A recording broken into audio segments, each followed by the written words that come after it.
Welcome to the Approximate Hour, with myself, Wolfman Dave, and Ghislaine. a fun little podcast about the adventures of aspiring artists. We are excited to be back again this week with more adventures and fun topics. For example, our Geeky Gossip with the Guys topic today is who can take down a Jedi? A challenging topic, as there's a lot to discuss in the Star Wars universe and multiverse. Well, there's the gravity of the Death Star. Which way is up on that thing? I don't even know. And oh wait, the purpose of Jar Jar Binks. And what Jar Jar Binks' creator's mother thinks of him. And then there's the strange edits that Lucas made after the original films that we already love were just fine the way they were. My photon torpedoes don't need any addition. And, Han shot first. So then Han did shoot first. Right. So and Han is not a Photoshop effect that you can just move out of the way. And then there's the ongoing storyline of the Clone Wars. Nearly impenetrable, but infinitely entertaining. Right. Getting back on track, today's special guest is Joe Filippone, writer, producer, and actor. And all-around strange and interesting character. Our artistic performance today will be a reading of a short story I wrote some time ago for the Halloween season that I like to call Anthony. And on Take Your Health Back, we shall be discussing the concerns of taking lots of vitamins, supplements, or pills. Finally, our favorite advice columnist, Jeannie the Giant Killer from Bad Gas Pal, will be joining us later on in the show for her own take on resolving personal issues. But for now, let's begin with this week's adventures. This week's adventures include what it's like to be an artist and feel supported by the different people in your life.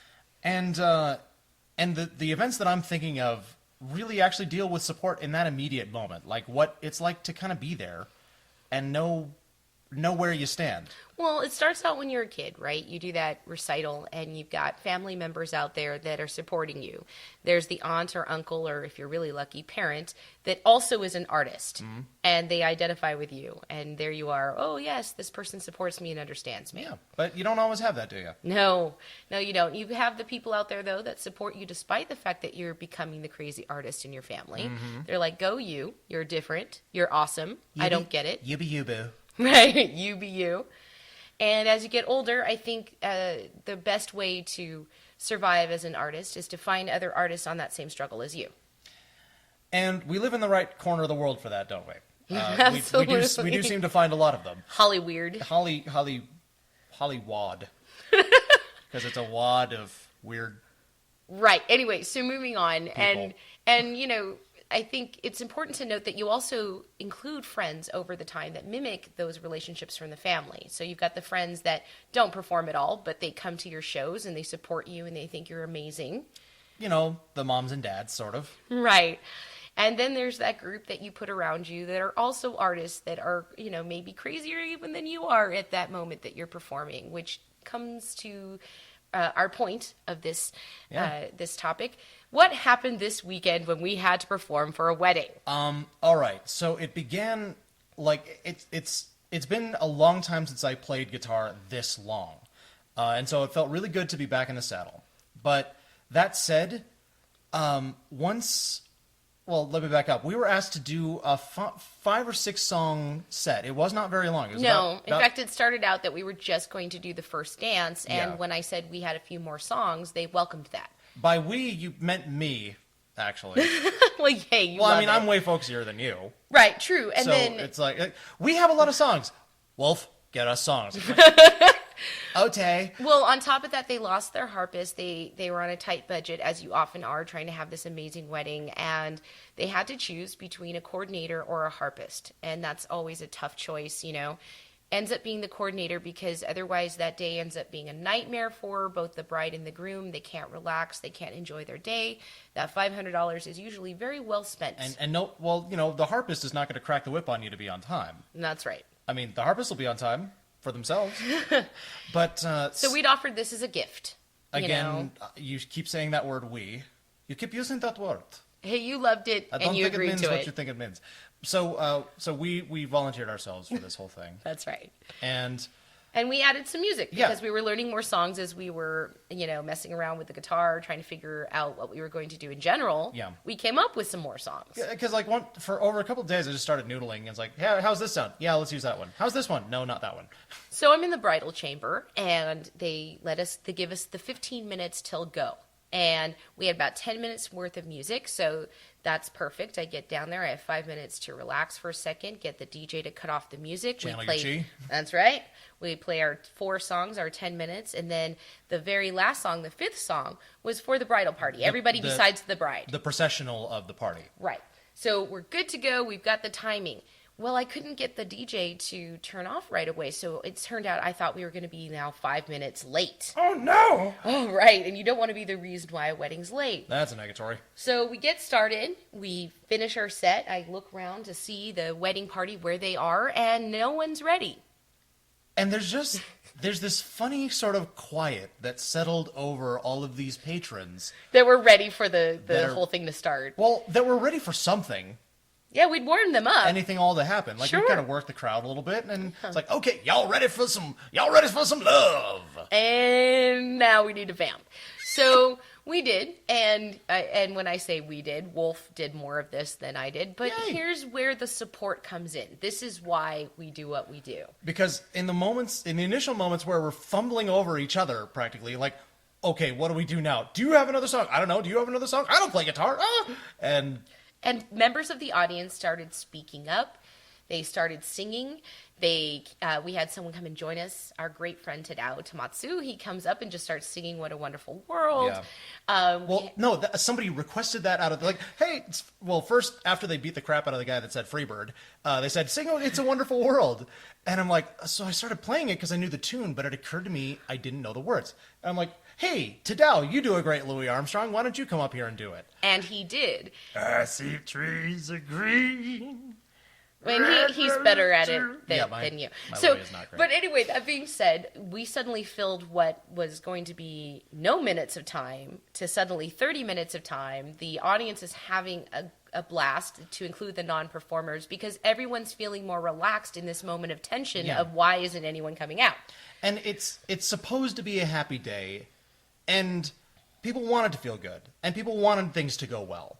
And so when we kind of started floundering, everyone was right there with us. They felt that groove with us, and we're saying, like, almost helping. Right. Kind of. Like, we just want a thing to go well, and something has happened. Let's keep up the good mood. So here's the end So result. we'll be right there with you. Right. And here's the end result. And the point is to do what you do as artists. And if we could give you any advice that we give ourselves, is to keep surrounding yourself with those types of people. With positive influences that wish for your success. That's right. Because you're going to show up at an event like that. You might flounder a bit. You might feel as an artist, I could have done more, or I should have done this right, or maybe I missed that note. But at the end of the day, you have this large group of people that loved what you did, had a great time at the wedding, feel that you enhanced it, and you did your job. And that's all we can do as artists. It reminds me of when we continued to feel the support of other artists in a setting that I thought might feel inhospitable at first. Oh, Combat Radio. At Combat Radio, where we were the only people in the room that didn't have an Emmy nomination. Pretty much. I mean, we were surrounded by incredibly successful people. We didn't know anybody but our own internal group and maybe like 1 or 2 others. Mm-hmm. And it can be very intimidating. And we had artists in our group who were intimidated by that. Oh, yeah, yeah. And what do? You immediately need to turn to your support system, the people that you're there with, and, stand up taller and be more confident. And you feel like you have a lot of reasons to be intimidated, especially when it's at Combat Radio. And Combat Radio is a wonderful event that is all about benefiting kids and things like that. But one of the things they do is an auction. And when you are on the starving end of the artist scale... You can't afford to bid. You wish you could bid. I wanted... What are they had screen cells and props and stuff that was signed... Things signed by Disney Imagineers. Yes, and different... Jinx Yomi Soda. Right. And voice artists and all these amazing people. And here we are just doing our thing. So what we did, is what you always do, is kind of stay within your tighter network, start feeling that support, exuding the confidence, and you move on. And what happened was magical. Yeah. We had all these amazing, fantastically talented people ask us about what we were doing and genuinely care. Guys like Johnny Batos, who is the Boingo, drummer for Oingo Boingo, and a bunch of other people. I can't even remember all their names now. We just Carolyn Hennessy. Oh, Carolyn Hennessy was rocking on stage with us. Mm-hmm. And the key there was to remember that we did have this support network behind us, and so we best thing to do was to be honest with ourselves and allow the work to speak for itself. And indeed it did. So, in final summary, just remember that it's not only the confidence they exude, but the support system that you put around you carries through to every single thing that you do. So, as an artist, you can always stand up tall when you know you have people behind you, even if they're not in that room right then and there, that support what you do and believe in you. And that's how you continue to believe in yourself. And never forget that there are also people in front of you.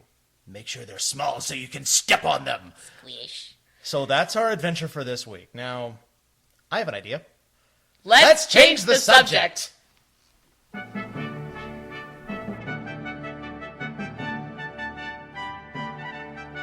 And now, Word Rants with Wolfman Dave.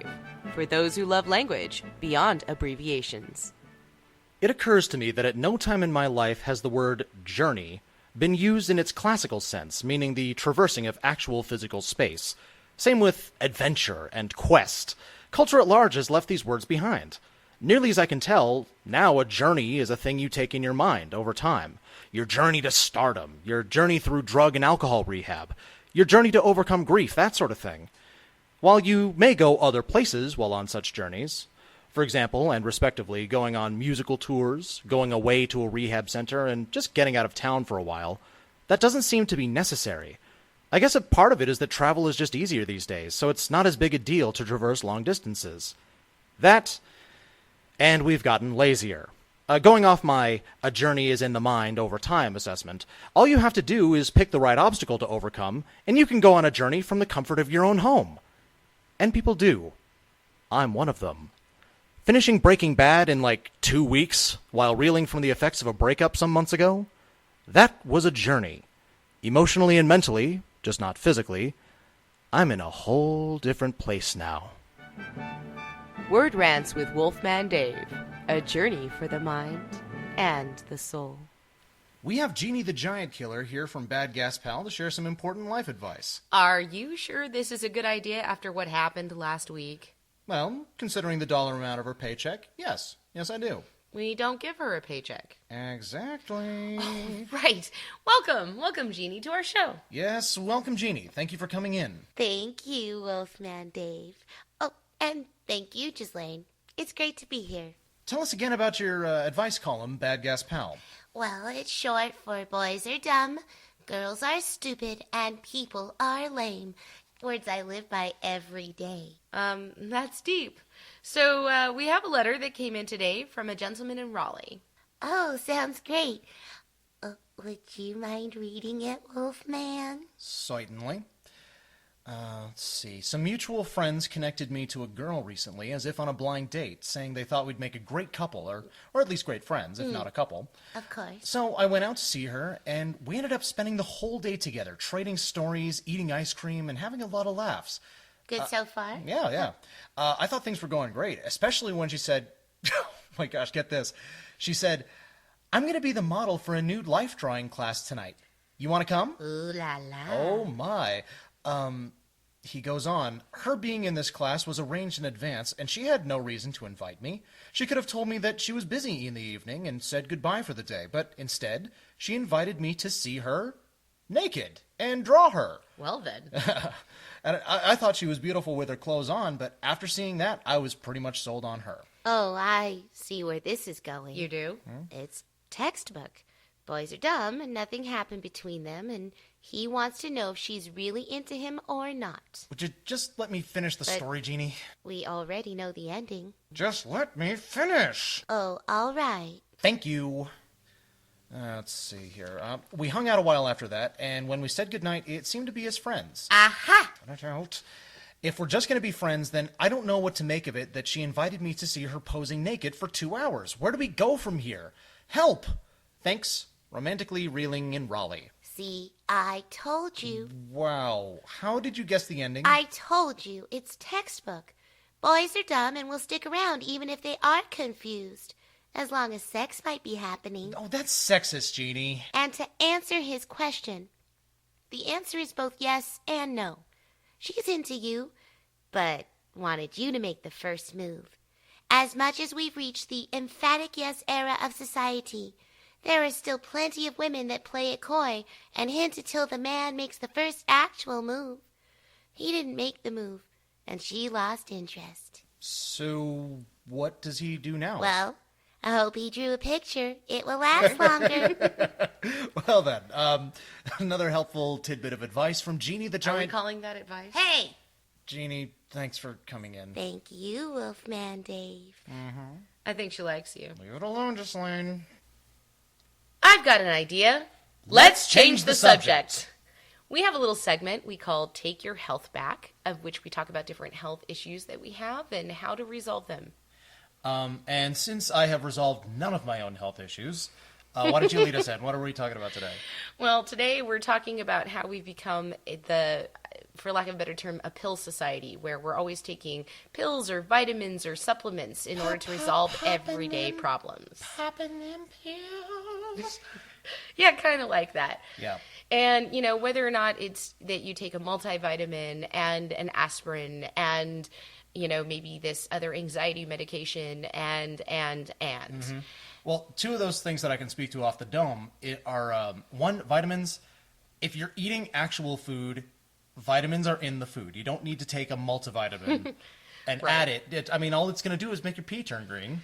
Well, and that's part of the issue. If you think about it, people start on these vitamins with their children. Mm-hmm. So you've got children taking those yummy, gummy vitamins, right, which are super tasty. Oh, yeah, I eat those like actual candy. But I'm not convinced that children actually need them if they're actually eating, vegetables, fruit. Yeah. All the choices of the pyramid, nuts, raisins. Yeah. And the other thing that I can speak to that you just mentioned is tablets of various kinds. I have a long history with back pain. I injured myself on the job several years ago, and it keeps coming back on me. Sure. And so, yes, I can throw all the painkillers I want at it if I have a flare-up or whatever, but what actually does the job is soldiering on through it and starting to stretch and build up muscle again. Drugs were okay for me while the injury was new. Sure. What was really good for me was all that tasty physical therapy. Right. And that's the point of a medication, is to taper off the medication. Yeah, to arrive at a normalizing point where you can resume physical activity. And indeed I did. And for some, the taking of the actual medication is the nerve-wracking aspect. Nobody wants to necessarily be reliant upon a medication. And to me, that's a valid fear to feel that, needing to rely on something every day should be unusual. But then we take it to the next level of, again, acceptance and recognizing that everybody has different issues and it's okay to be on a medication every day. And we've suddenly taken that idea to the extreme of it's okay to be on 2, 3, 4 medications every day. In fact, everybody does. And isn't that normal? And shouldn't we all be okay with that? Until you think about it for a minute. And why am I still peeing funny colors? And so not to deny anyone their medication. I actually understand the idea that we are often imbalanced and need something to keep us balanced. We live very high-stress lives. Many people do need something in order to keep themselves at a more normal level, whatever that may or may not be. What I'm suggesting is, if you are somewhere in your life where you're taking, bunches of different vitamins, you're taking some sort of medication, maybe 2 or 3, maybe you've been asked to take this sort of aspirin every day, or you find yourself taking painkillers more often than you like to. Or maybe you're one of those people that's truly on that medical marijuana to smoke the bowl, to keep your brain from going too fast, the anti-nausea, and all the things at once. What I'm asking you to do is to consider what are the most simplified, natural options you might have to reduce the amount of pills and supplements that you take.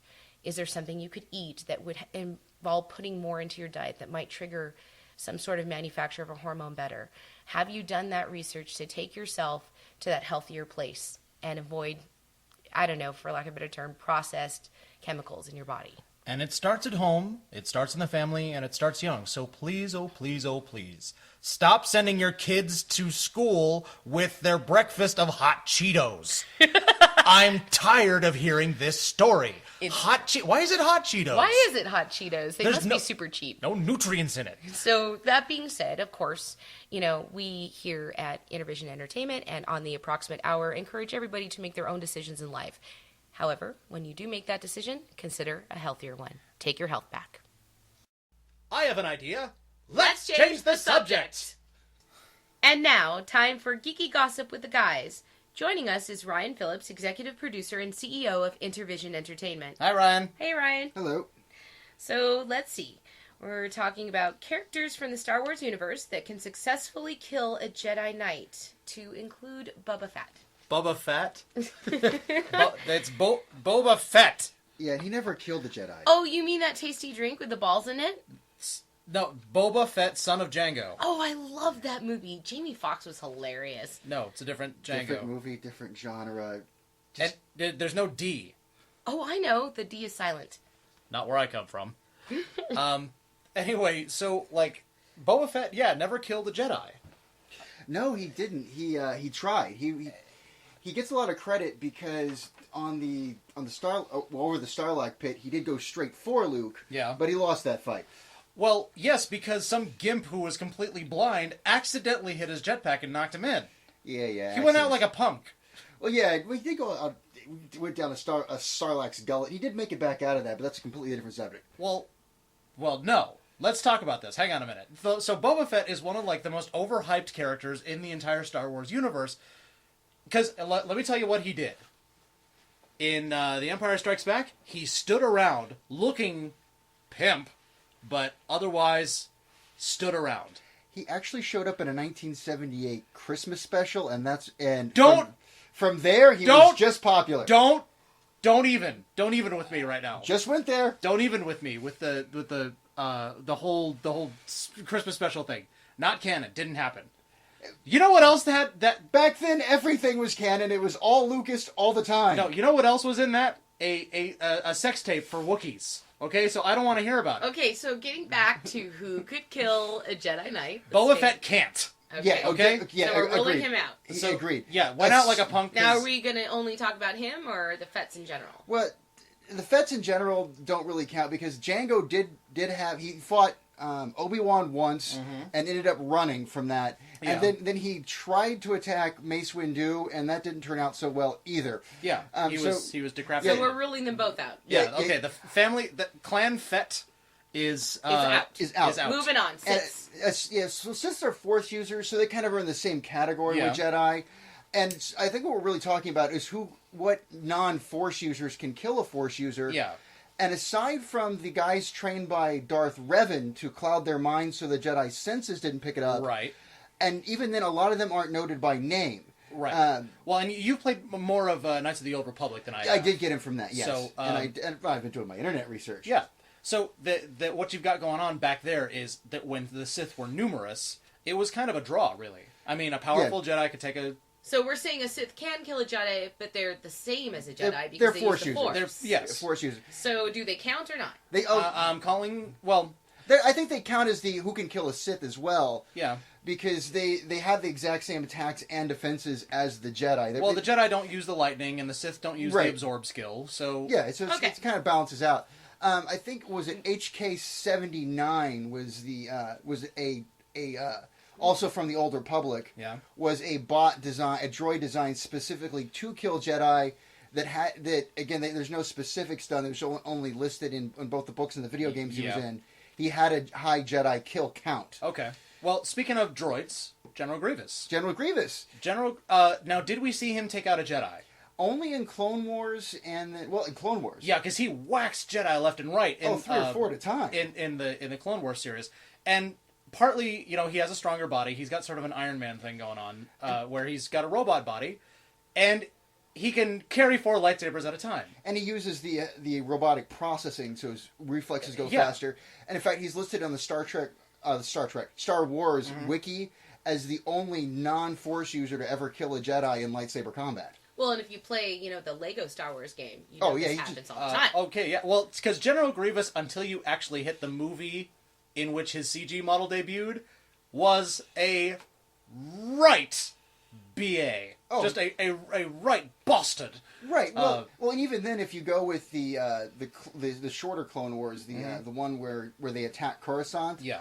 he's whooping ass, and he's in fact defeating Mace Windu in lightsaber combat when Mace Windu just crushes his life support system. Yeah, where he gets that famous cough of his. Right, and he didn't have time to repair before he fought Kenobi. Yeah, because that moment, like, that series leads up to the second that Revenge of the Sith actually starts. So, Right. And one could reasonably use the argument that he stepped up to Obi-Wan even though he was damaged, going, Yeah. well, I can take you. I've kicked this guy's ass before. So Let's do we're it a again. yes on Grievous. We're yes on Grievous because he's demonstrated this skill many times over. Okay, moving on.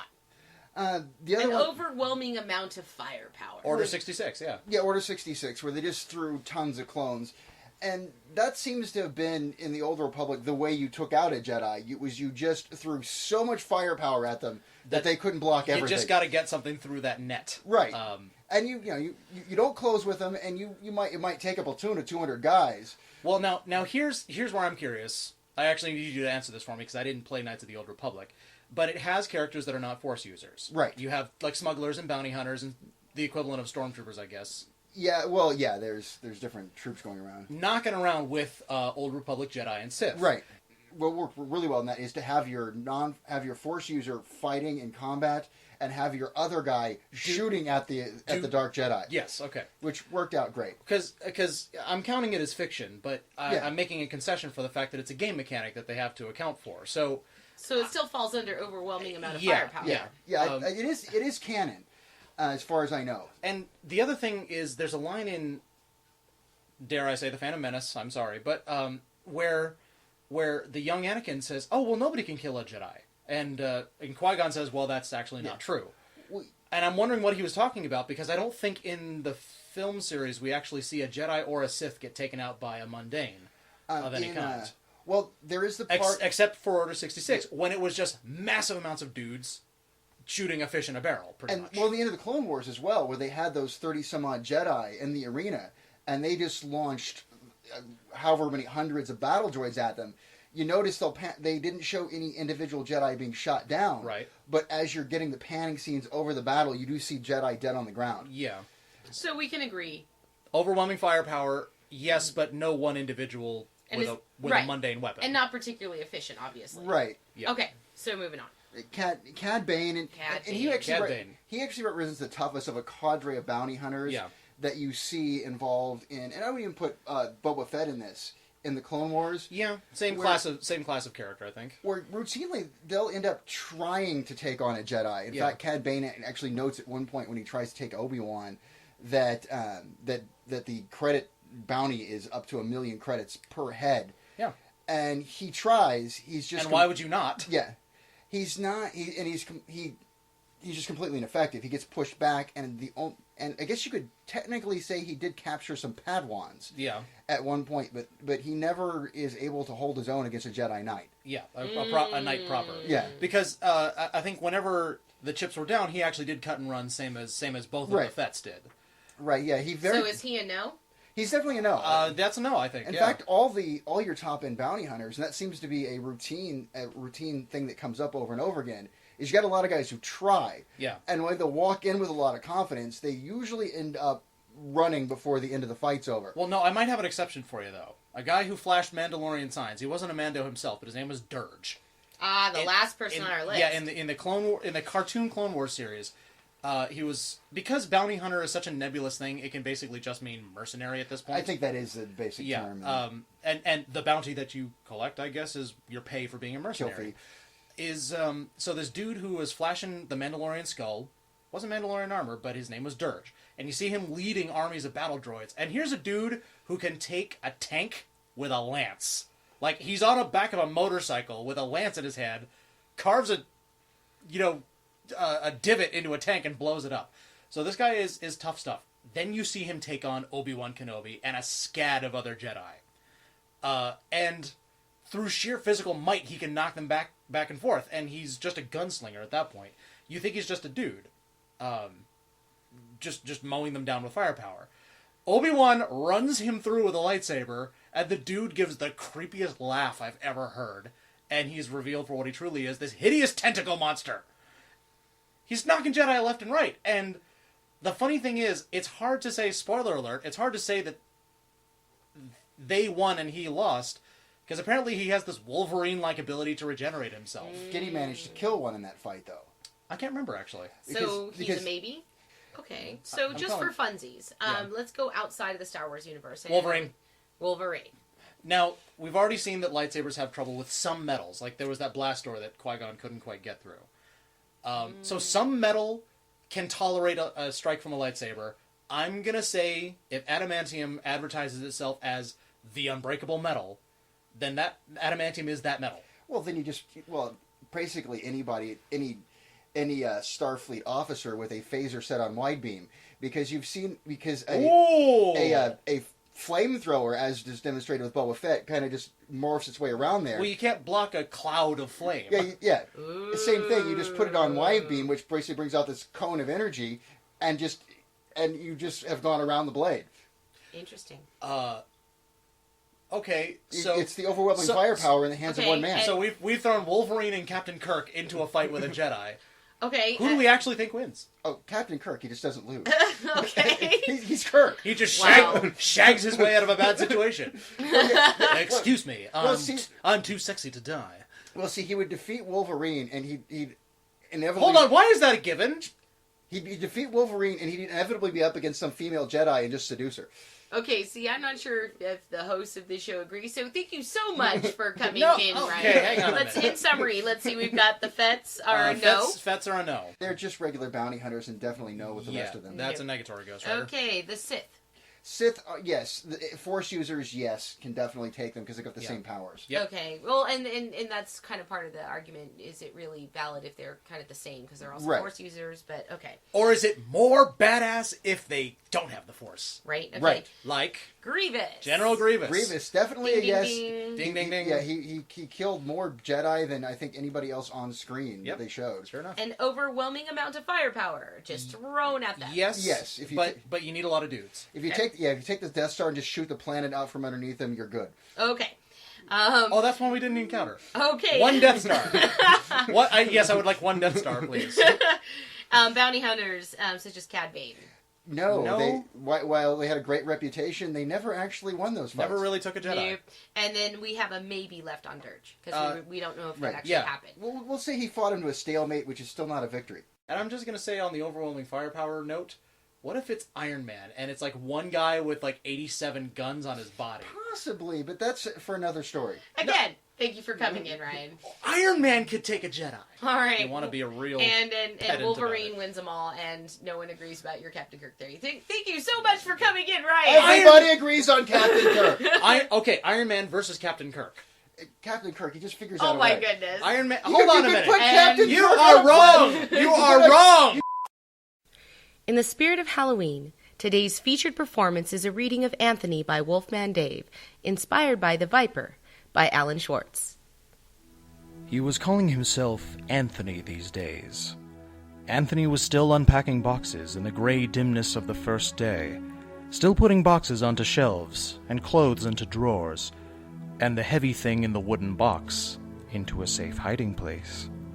They'd set him up with a job. He started next Monday, but he still had time to settle himself, time to get used to the new digs, and time to forget that night in June. He didn't know why he hooked up the phone on that gray morning. Perhaps they'd call him soon to tell him the coast was clear, but he wasn't optimistic. Any more than he knew why the phone rang mere hours after he'd hooked it up.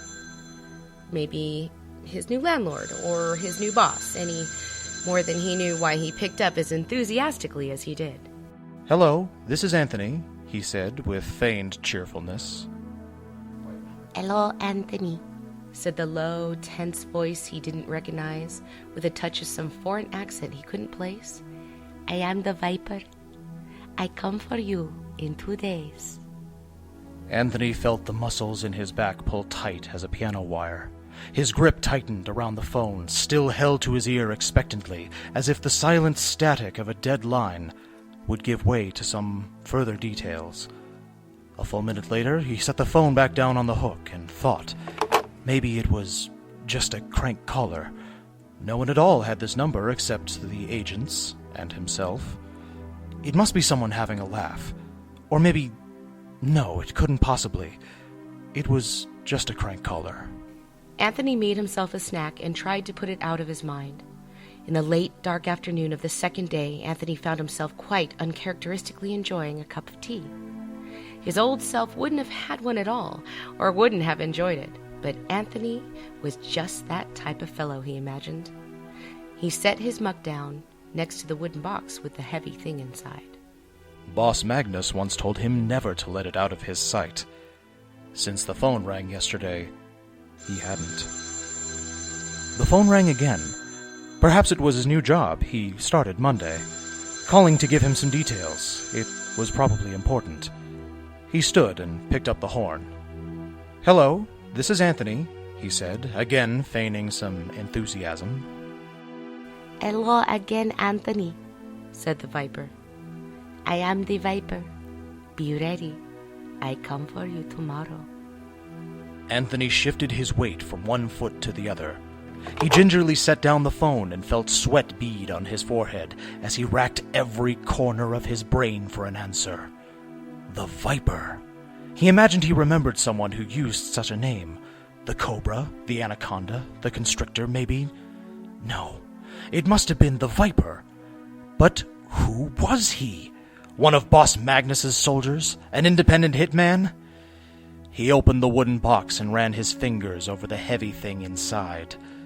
Boss Magnus once told Anthony, before he was Anthony, that it hadn't been fired since 1992, that Anthony's father last fired it in defense of his son.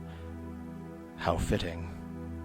As he loaded the Colt slowly, bullet by bullet, he remembered that Boss Magnus had told him, when they last met, that there was nowhere he could run, and no place he could hide.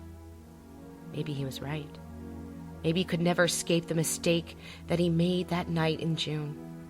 But as he drew back the hammer on his father's pistol, Anthony swore to make this Viper sorry he'd ever slithered out of his hole, him and any other snake Boss Magnus sent after him.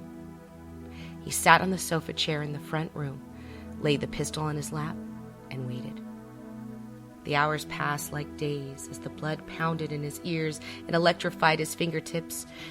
He never shot a man. It's not to say he'd never killed a man, but he'd never shot a man. His steely fingers tensed and relaxed on the handle, just as his jaw tensed and relaxed. His pupils dilated and contracted, and he stared at the door, the knob, the lock, the keyhole, and into the blackness he once inhabited when he had a different name. And suddenly, it was morning. His eyes were red and cold in the smoky light of late morning, and focused on the door. And there came a knock, and another, and another. Anthony rose from his chair, priming his pistol and standing to the side of the doorframe. "Who is it?" he said smoothly, with a voice he didn't recognize. I am the Viper, Came the answer. Anthony peered through the peephole and saw nothing. He's off to the side, he thought. Now or never. He steeled himself, stealthily reached for the knob, and tore the door open, pointing his father's pistol into thin air. He looked down, and a diminutive woman, fully a foot and a half shorter than Anthony, suddenly squealed at the sight of the gun. A diminutive woman with a squeegee and a bucket. "Who are you?" demanded Anthony. I am the Viper, The little woman said timidly, hiding behind her bucket. I wish to wash and wipe your windows. And now for the Intervision update. Dia de los Muertos is coming to Strathern Park from 4 to 8 p.m. in Simi Valley this November 1st, with vendors, face painting, dancing, and special appearance from famous local storyteller True Thomas. Not to be confused with Santa True, rumored to be the same guy in a different costume. Rehearsals are in full swing for our upcoming San Diego leg of the Mickey and Worm Tour coming to the Elks Lodge in La Mesa, November 13th through 15th, available now on brownpapertickets.com. Mickey and Worm at the Elks Lodge. Almost sounds like the name of an old Disney cartoon. The Approximate Hour, Intervision Entertainment's first podcast, is now available online at intervisionentertainment.com. Of course, you know that. You're listening to it. The vocal duo of Ghislaine and Wolfman Dave successfully sang at the medieval-themed wedding of April and Brian Knight. When I say successful, there may or may not have been a song called Dumb Guy in a Truck, written about a local that laid on his horn for almost a minute during our set. Dumb guy in a truck. Dumb guy in a truck. And now we'd like to welcome writer, actor, producer, Joe Filippone. Greetings, Joe, and welcome to the Approximate Hour. Hi, Joe. Hey guys, thanks for having me on. First question. Are you ready? This is one we're always curious about. What did you have for lunch today? What did I have? Oh, I had Subway, because I was on set for the series that I'm producing, and we got the Subway platter, so had a couple of those. Couple of footlongs, eh? Right. I wish, they're like the little ones. I don't even think they're 6 inches. I think they're the 4-inch ones. What a size queen. Right. Okay, second question. What would you consider your first art project, and how did that inspire you to be the artist you are today? Oh gosh. Well, I guess my first, proper art project was the first play that I did when I was 6 years old. I was a dancing platypus in a Christmas pageant that my church put on, and I guess that really inspired me because I've always wanted to be an actor and be in entertainment since I was 3, ever since I saw The Wizard of Oz, and so 3 years later at 6 years old, that was kind of the first step, and I've Living been, the dream. Yeah, as it's a like platypus. yeah, it's over 20 years now that I've been in the business and lucky enough to have been doing it for that long, so that kind of set the groundwork. Awesome. I have so many questions. I have so many answers. Oh boy. The illustrious start. Oh, speaking of platypuses, are you a cat person, dog person, other? We'll talk about pets. I'm a dog person for sure. I don't mind cats, but if I have a choice, it'll be a dog all the way. Dogs, they're just more fun to play with. Cats kind of want to do their own thing on their own time, and a dog is always willing to play. You like to be the boss of your pets, is what you're saying. Kind of. I just want to have a pet that, when I come home, they're happy to see me. Where cats are just kind of like, yeah, you're back home, feed me, where a dog is just like, oh my god, never leave me again. But I need to have big dogs. I'm not a fan of the little dogs. I'm always afraid that I'm going to step on them. Sure. So I like the big dogs that I can wrestle with or play fetch with, an active dog like that. Awesome. Yeah. But, those little dogs actually say, kick me. Right? That's the And I'm sound. always every time I go into someone's house and it's a little dog, I'm like, oh my god, where's the dog? Am I going to step on it? I do have a follow-up question to Yeah. that. Do you like fish? Because we've got some we're trying to give away with a 100-gallon tank to go with it. I do like fish. I had a goldfish for a while. I think the thing lasted a month or so, and then it was one of those. I forget where I got it, but it was one of those goldfish. They all die within weeks or whatever. So you like them, but you may not be good with them. Is what Yeah. you're saying. Still, don't think we found the right person. No. Well, I mean, at this point, I think they're free to a good home. Right. I'm afraid of you. Yeah, and I live with college boys, so the yes. college boys with their pot and their girlfriends and their rock music. I mean, who knows what's gonna happen to the fish? You sound ancient. I know. Oh, those kids with their rock and their girls and their... I'm turning And 20. you're rocking I'm your turning shit. 29 on Saturday, and Oh, I'm living for with shame. 22-year-olds. That is ancient. Oh, boy. You know how old that is in Hollywood years? Well, it's like you're in your late 20s. You know how you know? Your 20s are almost dead. right. Oh, Let okay. us talk about my late 20s. So, speaking of responsibility, what is your current day job, and do you feel it is still artistic? Yeah. I mean, I'm very lucky. Knock on wood, that I've been in LA now 7 years, and pretty much all of that time, every job that I've had, it's been in entertainment. So I'm really lucky that my day job is my dream. I don't always make a lot of money from it, and I still struggle, but whether it's acting or working behind the scenes or being a novelist or whatever, I get to create all day, every day. So I'm very lucky, and I know I'm in a position where a lot of people wish that they were in that position, so I never take it for granted, because it could go away from me at any time. Well, as a sort of follow-up to that, there are 168 hours in a week. How much time do you spend a week outside of your day job? How much time do you spend a week working on your art?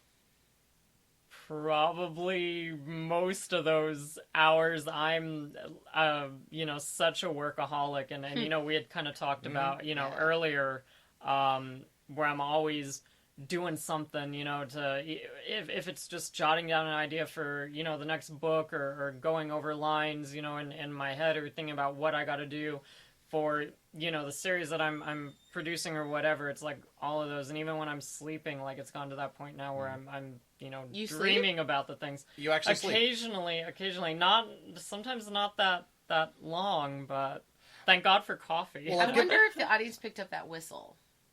Did you hear that whistling sound of our door?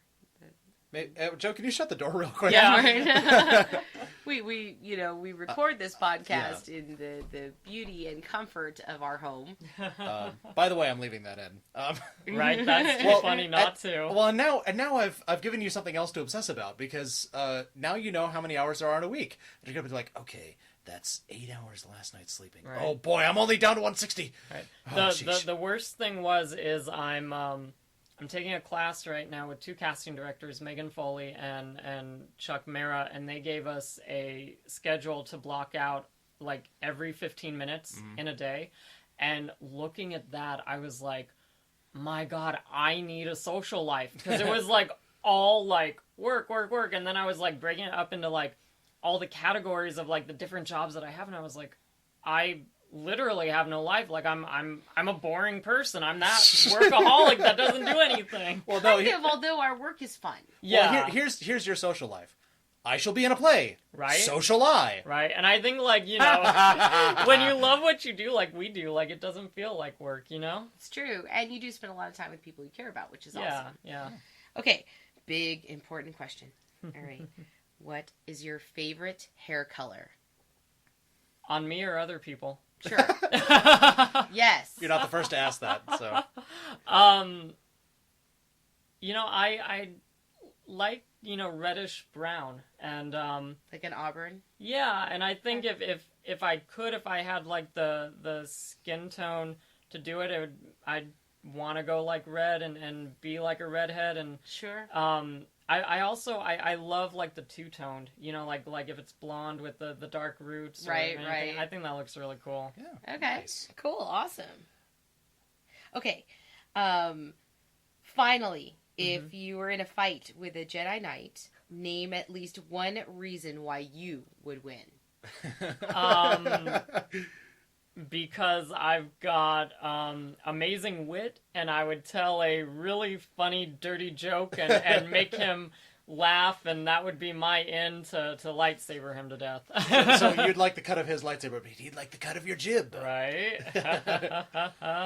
That's all we got for you. Thank you. Thanks a lot for joining us. If people want to catch more of your work, where's the best place to find you? Is there a website, a Facebook page, that sort of thing? I mean, I'm on social media, and I promote everything that I do on there. So if you guys have Facebook, you can like me on Facebook at facebook.com/official Joe Filipponi. If you're on Twitter or Instagram, you can follow me at Joe Filipponi. And I have a YouTube channel that I post like book trailers that I make for my novels, and clips of stuff that I've been in, and occasionally just like random videos, and that's youtube.com/the Hip Hop Joe. So I'm easy to find. Yeah. Well, thank You had Joe. me at I'm easy. Oh, hey. Yeah, right. That's how I've lasted 20 years in the business. Also so. true. Well, thanks for coming in, man. Yeah, thank you guys. Much obliged. Yeah, anytime. And to close this show, we bring you the approximate hour's thought of the day. Take it away, Ghislaine. There's that old saying, cheaters never prosper. Truth is, bad cheaters never prosper. A good cheater never, ever gets caught. And that's our show. Many thanks to Joe Filippone, who graced us with his presence. Join us next week as we discuss the challenges of getting our tour of Mickey and Worm ready for the next leg of the tour this November in San Diego. I'm Wolfman Dave. And I'm Ghislaine, signing off. And I still don't have an Emmy. Emmy! Emmy, where are you? The approximate hour. Scene! Okay, everybody can fart now. Oh, boy. Oh, that felt wonderful. Right? I'm sorry, this room is really small, so you better open that door. Yeah.